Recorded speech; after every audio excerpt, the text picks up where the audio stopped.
Tá legal. A gente continua a aula de mecânica impulsiva, tá? Gente, olha só.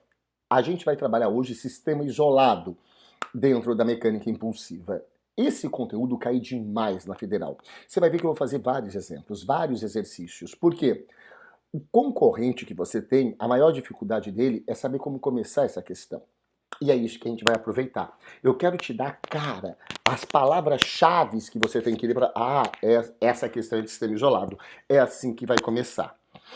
Essa aula, ela é muito casada, eu sempre falo, com a aula de sistema conservativo e sistema não conservativo, tá? São muito unidas essas duas aulas. Por quê? Quando você tem sistema conservativo comigo, você vai ver que eu vou falar que a cara do exercício é o seguinte. Quando você tiver um corpo só, em lugares diferentes, sem atrito ou sem nenhuma força não conservativa que realize trabalho, eu sempre falo sem atrito, em lugares diferentes envolvendo altura, velocidade e mola, a primeira coisa que vai vir na tua cabeça é energia mecânica antes igual a energia mecânica depois. Pelo amor dos filhos que vocês têm, vão ter ou já têm e não foram avisados ainda. Gente, eu nunca falei que quando não tem atrito, o sistema é conservativo. Eu estou te dando a cara de como começar uma questão.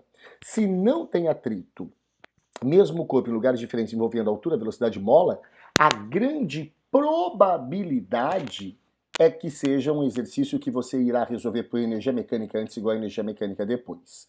Embora, na Federal de 2010, caiu um caso que não tinha atrito e não era... Caiu aqui só um pouquinho.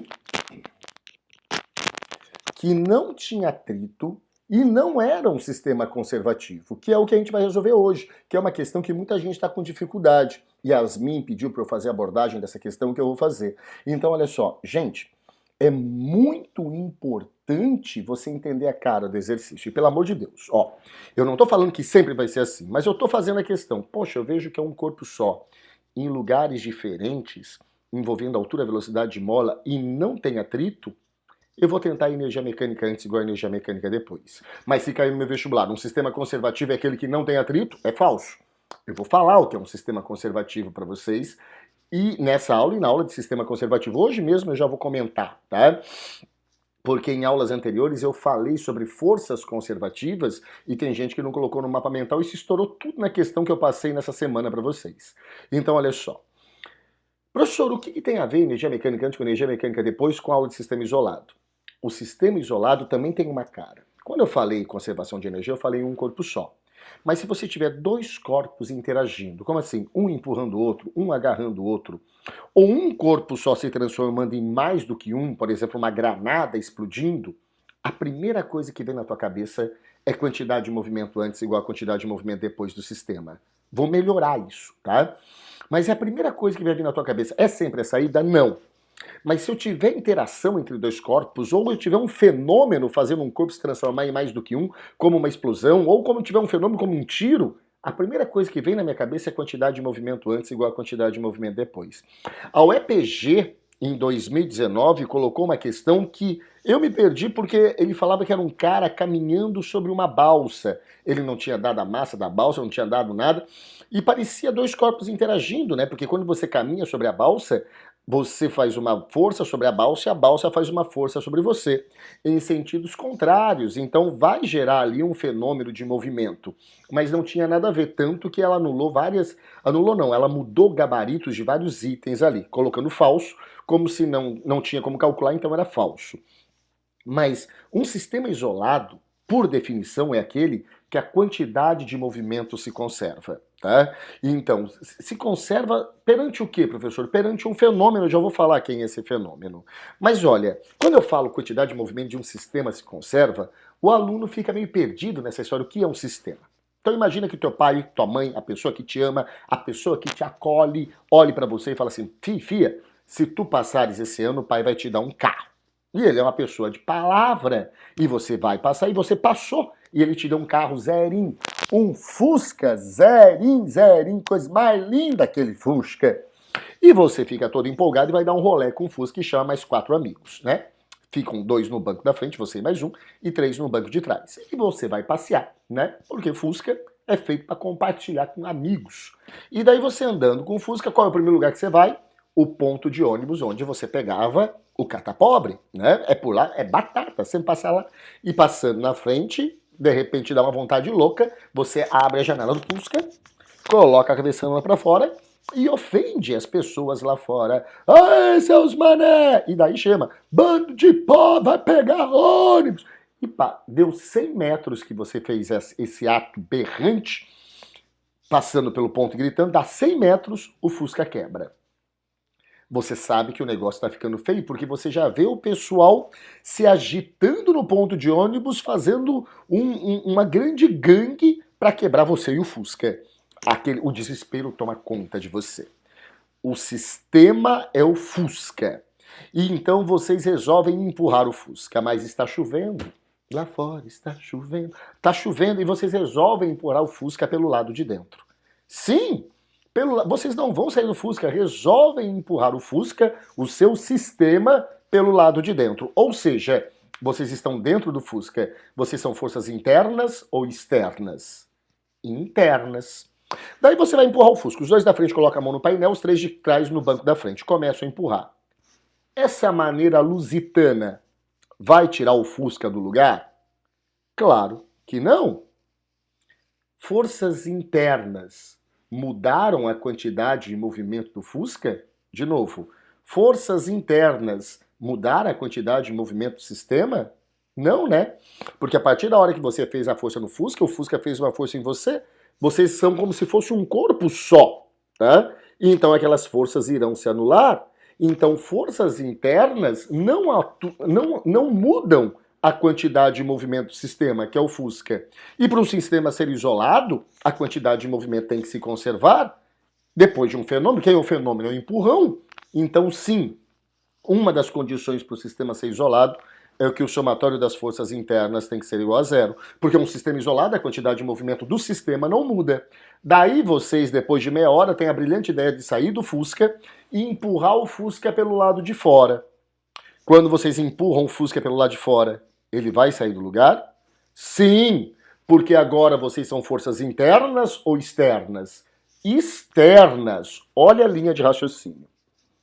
Para um sistema ser isolado, a quantidade de movimento não pode ser alterada. Mas forças externas alteram a quantidade de movimento.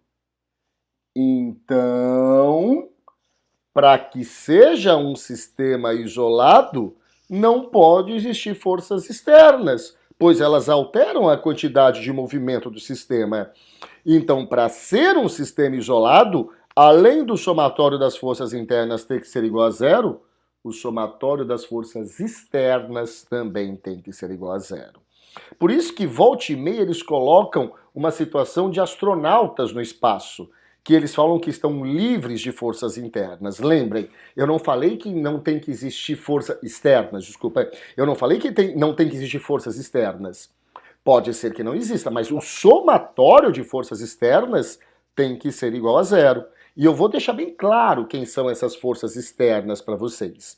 Então, sempre que um sistema for isolado, o somatório de forças internas é igual a zero e externas é igual a zero. Mas olha só, quando que eu vou ter um insight para começar a questão?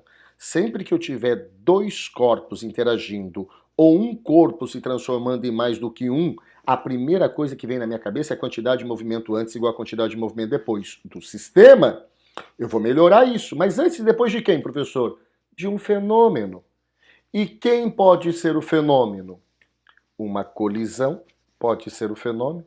Federal de 2011, caiu uma colisão, tá? É um fenômeno. Ou um empurrão pode ser um fenômeno, Federal de 2010, um empurrão. Ou um tiro pode ser um fenômeno, Federal de 2008, tá? Ou também nós podemos ter uma explosão, que nós temos aí a Federal de 98 e a Federal de 2006, que tivemos explosão, que era fenômeno. Ou também podemos jogar um corpo é um fenômeno, ou agarrar um corpo, dependendo do corpo que tu agarra, é um baita fenômeno, dá mais ali na quarentena, né, federal de 2004, jogava e agarrava um corpo. Também podemos ter um puxão como um fenômeno, federal de 2007, um cara puxando um barco. Também podemos um salto, aquela questão do sapo, que eu vou resolver, do sapo que não lava o pé, não lava porque não quer. Ele mora lá na lagoa, não lava o pé porque não quer, mas que chulé, agora só com a letra A. A sapa na lava, nada a ver, tá? Então, o salto também pode ser um fenômeno. Um decaimento, Fulvestre colocou uma questão sobre decaimento que pode ser um fenômeno. Mas uma coisa que eu quero deixar bem clara, e isso não vai estar explícito nas questões. Eu falei a quantidade de movimento do sistema antes tem que ser igual à quantidade de movimento do sistema depois. Eu posso melhorar isso. O vetor quantidade de movimento resultante do sistema antes tem que ser igual ao vetor quantidade de movimento resultante do sistema depois. Lembra? Quantidade de movimento é uma grandeza vetorial. E isso eu vou explorar muito nos exemplos que eu vou dar agora. Vamos lá? Tá, essa é a clássica das clássicas de quantidade de movimento, tá? Vamos ver lá. Dois patinadores, um homem e um menino, de massas respectivamente iguais a 60 kg e 30 kg, estão em pé, de frente um para o outro, em repouso, sobre uma superfície de gelo lisa, plana e horizontal. Quando um empurra o outro, o homem adquire uma velocidade de 0,3 metros por segundo em relação ao gelo, tá? Então essa é a questão clássica, um na frente do outro, tá, gente? Um vai empurrar o outro e a gente vai ter que descobrir a velocidade de cada um deles. Ele disse que quando um empurra o outro, o homem, que tem uma massa de 60 kg, adquire uma velocidade de 0,3 metros por segundo. Rapidinho, gente, olha. Olha como é a cara clássica. Dois corpos interagindo e tem um fenômeno. Quem é o fenômeno? É o empurrão. Será que é um sistema isolado? É. Quer ver, ó? Todo corpo que tem massa tem peso. Peso é uma força externa. O centro da Terra está fazendo a força sobre eles, né? O centro da Terra não está no sistema homem-menino. Tem contato? Tem. Se tem contato, tem o quê? Tem normal. A normal é a força que a superfície está fazendo sobre os dois. Então, a superfície não está fazendo parte do sistema homem-menino. Então, essas são forças externas. Mas olha, em cada caso, a normal cancela com o peso. E o menino empurra o homem empurra o menino. Tá? São forças internas, porque o sistema é homem e menino. E essas forças internas, elas formam um par de ação e reação. Né? Quem faz força maior? O homem empurrando o menino empurrando o homem. São iguais em módulo, direções iguais e sentidos contrários. Vão se anular? Não, né? Porque o menino faz uma força sobre o homem faz uma força sobre o menino. Forças de ação e reação não se anulam. Então, olha, é um sistema que o somatório das forças externas é zero e o somatório das internas também vai ser igual a zero se eu considerar isso aqui um corpo só. Pelo amor de Deus, eu não falei que ação e reação se anulam. Se eu considero um corpo só, homem e menino, sistema, aí sim, né? Então daí acaba não sendo um fazendo força no outro corpo, um corpo só. Então o somatório das forças internas, porque se esse homem empurra com 10, o menino empurra com 10. Mais 10 menos 10, zero. O somatório das forças internas e o somatório das forças externas é igual a zero. Qual é a primeira coisa que vem na minha cabeça? Quantidade de movimento antes igual a quantidade de movimento depois. Mas que não precisa ficar fazendo cálculo, né? Eu vou fazer, mas nesse caso, olha só. O menino empurra o homem empurra o menino. O homem vai sair com uma velocidade de 0,3 metros por segundo. Mas você concorda que a força que o homem vai fazer no menino é a mesma que o menino faz sobre o homem? O menino tem mais massa ou menos massa? Menos. Quantas vezes menos? 2 vezes. Então ele vai sair com uma maior velocidade ou uma menor velocidade? Maior, né? Uma maior velocidade. Quantas vezes maior? 2 vezes maior, porque a massa é 2 vezes menor. Então, a quantidade de movimento do sistema antes é igual à quantidade de movimento do sistema depois. Antes e depois do quê? De um fenômeno. Quem é o fenômeno? O empurrão. De novo, cálculo mental. O homem que tem uma massa 60 saiu com uma velocidade de 0,3. O menino que tem uma massa 2 vezes menor vai sair com uma velocidade de 2 vezes maior, 0,6. Tá? Mas eu vou mostrar no cálculo. Mas olha, pegadas clássicas. Antes do empurrão, qual é a quantidade de movimento? Zero. Depois do empurrão, qual vai ser a quantidade de movimento? Tem que ser zero. Ah, eu não concordo que vai ser zero. Professor, antes do empurrão tudo bem. O homem e o menino não têm velocidade, então a quantidade de movimento é zero. Mas depois o homem vai sair para um lado e o menino para o outro. Sim, só que quantidade de movimento é uma grandeza escalar ou vetorial? Então, se a quantidade de movimento do homem for positiva, a do menino vai ser o quê? Negativa. Ah, professor, mas os módulos vão ser iguais? Claro. Ó, aqui ele tem o dobro de massa, aqui vai ter a metade da velocidade. Então, a quantidade de movimento antes é igual a depois. Então, ó, o homem sai com uma velocidade de 0,3 e o menino vai sair com uma velocidade, que vai ter que ser o dobro daquela velocidade. Vamos ver? Considerando, olha o que ele disse, desprezível o atrito entre os patins dos patinadores e o gelo. Assinale as proposições corretas. A distância entre os patinadores 2 segundos após eles separarem é de 1,8 metros. Bom, eu já calculei a velocidade do menino, né, que foi de 0,6 de cabeça. É só descobrir qual a distância que o menino andou em 2 segundos e qual a distância que o homem andou em 2 segundos. É uma das maneiras de fazer. Também poderia fazer por relativa, mas não vou fazer. Então, olha só. Eles vão se empurrar. O homem vai sair com 0,3. Tudo bem. Então o menino vai sair com quanto? A gente já sabe que é 0,6. Em módulo. Porque se eu trabalhar o vetor, se aqui é mais 0,3 a velocidade é vetorial, aqui tem que ser menos 0,6. Mas vamos trabalhar quantidade de movimento. Qual era a quantidade do movimento do sistema antes? 0. Depois tem que ser quanto? 0. E eu vou provar isso para vocês, tá? Olha só. A quantidade de movimento antes igual a quantidade de movimento depois. É só ser organizado. Quantidade do movimento do menino antes do empurrão mais quantidade do movimento do homem antes do empurrão é igual a quantidade de movimento do menino depois do empurrão mais a quantidade de movimento do homem depois do empurrão. Ó, massa do menino, velocidade do menino antes do empurrão mais massa do homem, velocidade do homem antes do empurrão igual. Massa do menino, velocidade do menino depois do empurrão mais massa do homem, velocidade do homem, vamos tirar a cabeção, depois do empurrão, tá? Vamos substituir? Vamos lá. A velocidade do menino antes do empurrão é 0. A velocidade do homem antes do empurrão é 0. Classicamente, a quantidade de movimento antes é 0.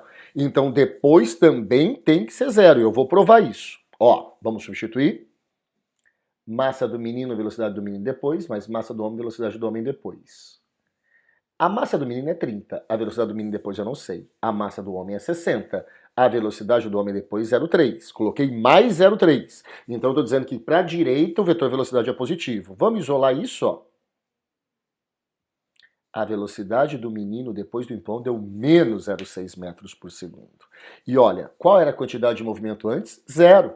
Então a quantidade de movimento depois também tem que ser 0. Quer ver? Eu vou provar isso, ó. Vou substituir a velocidade do menino que eu achei a partir dessa linha, ó. A velocidade do menino não era menos 0,6? 30 vezes menos 0,6, menos 18. 60 vezes 0,3, mais 18. A quantidade de movimento antes é igual à quantidade de movimento depois. Então, o menino, a gente já tinha feito de cabeça, mas é para provar uma das pegadas clássicas, você vai ver que ele vai falar assim, a quantidade de movimento depois não é 0. É do sistema. A do menino depois do empurrão não é 0. A quantidade de movimento do menino depois do empurrão é menos 18. 18 em módulo. Do homem também não é 0, porque a quantidade de movimento do homem depois do empurrão é mais 18. Mas do sistema vai ser 0. Menos 18 com mais 18 vai ser 0. A federal faz muita pegadinha nisso no sistema e no indivíduo, no membro do sistema. Toma cuidado com isso. Voltando ao item, a distância entre os patinadores 2 segundos após eles separarem é de 1,8 metros. Vamos ver? Olha só. A quantidade de movimento antes era igual à quantidade de movimento depois. A gente já achou que o homem sai com uma velocidade, né, de 0,3 e o menino de 0,6. Vamos achar quanto que ele andou aqui, o menino, né? A velocidade 0,6 em 2 segundos, a distância foi 1,2.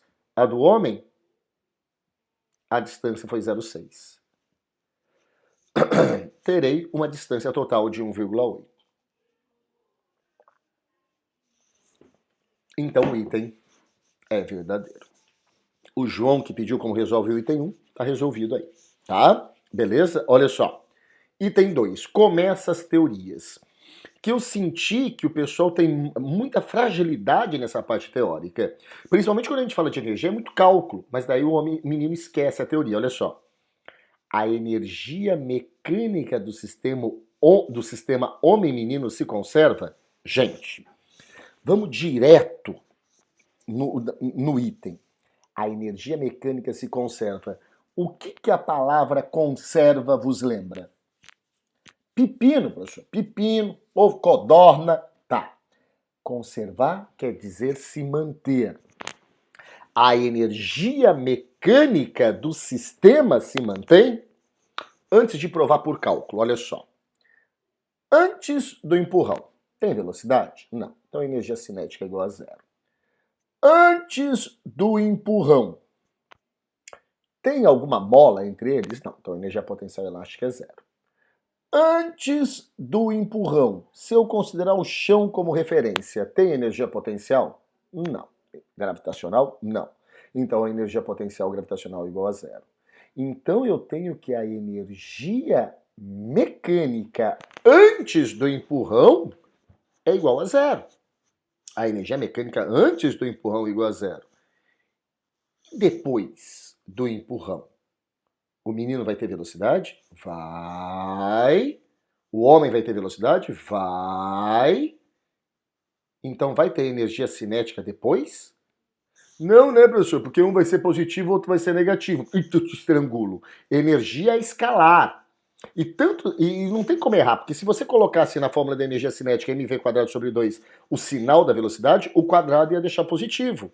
Então, eu posso até não saber, mas ó, tem energia cinética depois, tanto o homem quanto o menino. Antes, a energia mecânica é zero. Depois, a energia mecânica não é mais zero. Ela aumenta. Então, ela não se conserva. Ela aumenta o seu valor. Vamos provar? Olha só. A energia mecânica antes é a energia cinética do menino antes do empurrão, mas a energia cinética do homem antes do empurrão. A energia cinética depois do menino, do empurrão, e depois do homem, do empurrão, depois do empurrão. A energia mecânica é a cinética, né, gente? Né? Porque só vai ter velocidade, no caso. Então, a energia mecânica é a cinética. Então, olha só. Vamos trabalhar aqui.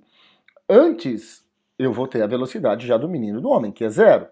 E depois, tanto o menino quanto o homem saem com velocidade, respectivamente de menos 0,6 e 0,3. Pode colocar o sinal, ó, é elevado ao quadrado, a energia cinética é escalar. Nitidamente, isso aqui é diferente, aqui vai dar zero.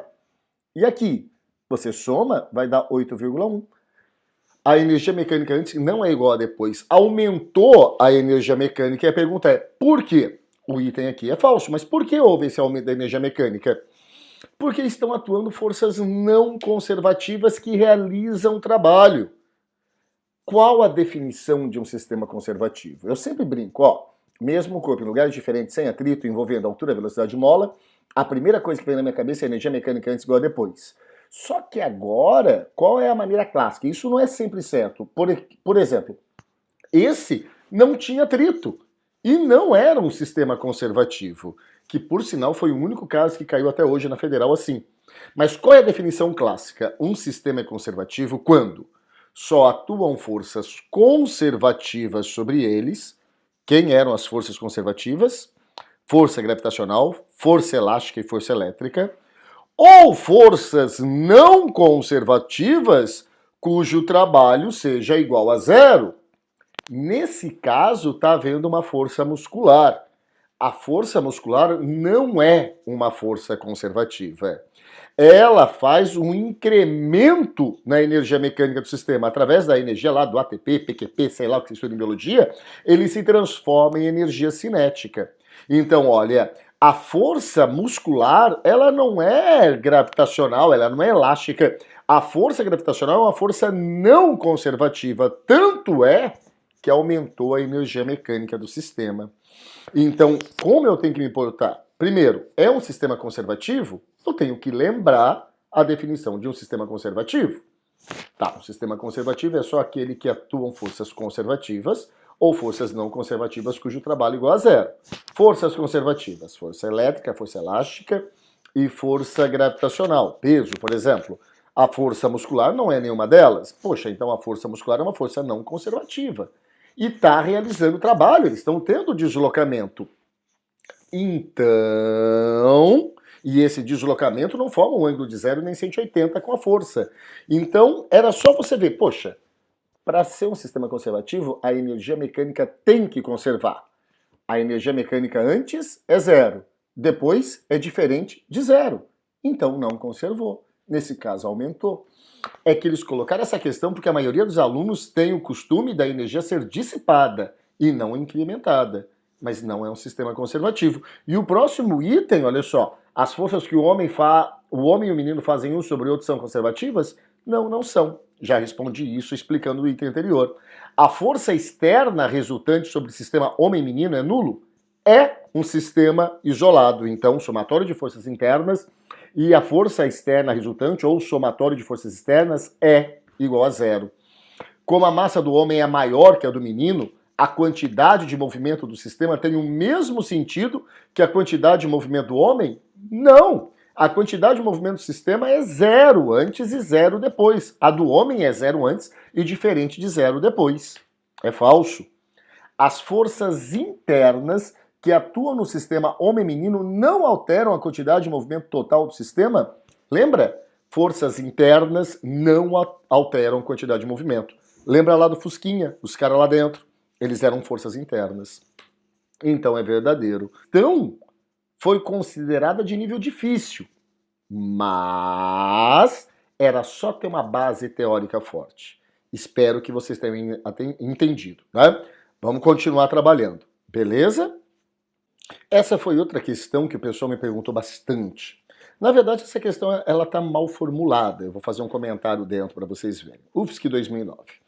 Uma tábua homogênea encontra-se em repouso sobre um lago de águas calmas.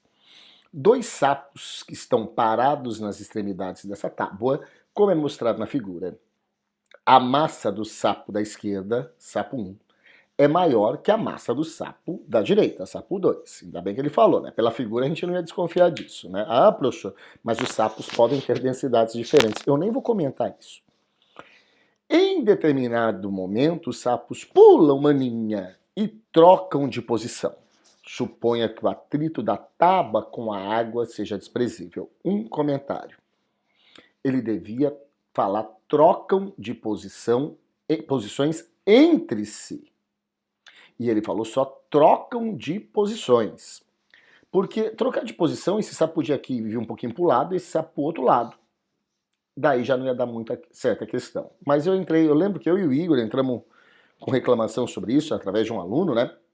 Entramos e eles não deram bola, né? Nem responderam. Então, na verdade, ele falou que os sapos trocam de posição entre si. Mas tem um fenômeno. Qual é o fenômeno? O salto, tá? Quantidade de movimento antes igual a quantidade de movimento depois. Mas a questão que tem que deixar bem clara é: quem faz parte do fenômeno? O sapo 1, o sapo 2 e a tábua. Pelo fato de não existir atrito da tábua com a água, esses sapos, quando pularem, vão fazer com que a tábua se mova? Claro, por quê? Qual é a força que vai fazer esse sapo pular? É a força de atrito, né? Existe atrito entre o sapo e a tábua. O sapo empurra a tábua para trás, logo a tábua reage empurrando o sapo para frente. E essa é a força de atrito, mesma coisa com esse sapo. Mas se esse sapo tem mais massa que esse, ele tem uma normal maior que a dele. Então, força de atrito é níveis anormal. A força de atrito que o sapo fez sobre a tábua nesse sentido é maior que a força de atrito que o sapinho fez sobre a tábua nesse sentido, porque quando ele pula para cá, ele empurra a tábua para trás aqui. Quando ele pula para cá, ele empurra a tábua para trás aqui. Essa força é maior que essa. Então, essa tábua irá se locomover. E quando isso acontecer, depois o sapo maior vai ficar no lugar do sapo menor, o sapo menor vai ficar no lugar do sapo maior. Qual é a quantidade de movimento antes do sistema, antes do fenômeno, que é o salto? É zero. Depois tem que continuar sendo zero. Mesmo durante o salto. Então, olhem só, senhores. Olha o que acontece. A tábua veio para a esquerda, Vamos voltar, ó, de novo. Beleza? Vamos voltar. Olha de novo.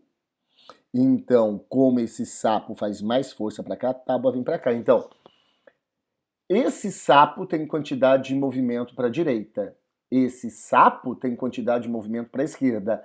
Essa tábua também tem quantidade de movimento para a esquerda.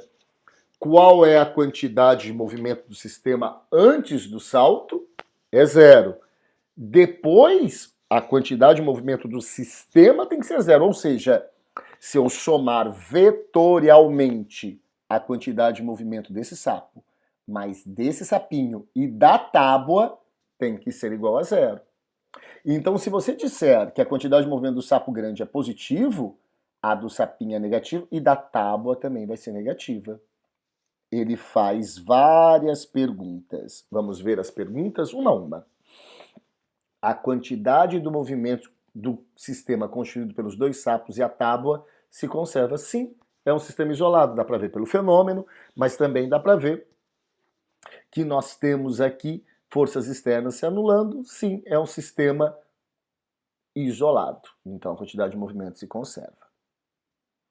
A quantidade de movimento do sapo 1 é igual em módulo à quantidade de movimento do sapo 2 durante a troca de suas posições. Não!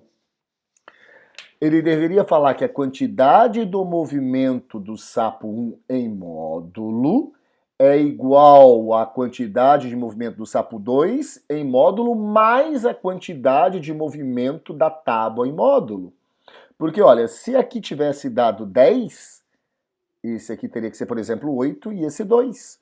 Porque 8 mais 2, 10. 10 com menos 10 ia dar 0. A quantidade de movimento do sistema antes não era 0? Depois tem que continuar sendo 0. Só que a tábua faz parte do sistema. Então eu não posso falar que esses dois têm módulos iguais. Porque se fosse 10 aqui e só o sapinho menos 10, e a quantidade de movimento da tábua? Não ia colocar? Tem que colocar. Por isso que é falso, ó. Se esse pulasse para cá com menos 10, esse aqui seria mais 8 e a tábua seria mais 2. Aí sim, ó. O módulo da quantidade de movimento do sapo 1 é igual ao módulo da soma da quantidade de movimento do sapo 2 mais o da tábua. Aí sim. Mas ele não falou isso, ele falou só sapo 1 e sapo 2. Então é falso. Beleza? Olha o próximo. A tábua fica em repouso quando os sapos estão no ar? Nós já vimos que não. Falso. A distância horizontal percorrida pelo sapo 1 é igual à percorrida pelo sapo 2? Notem.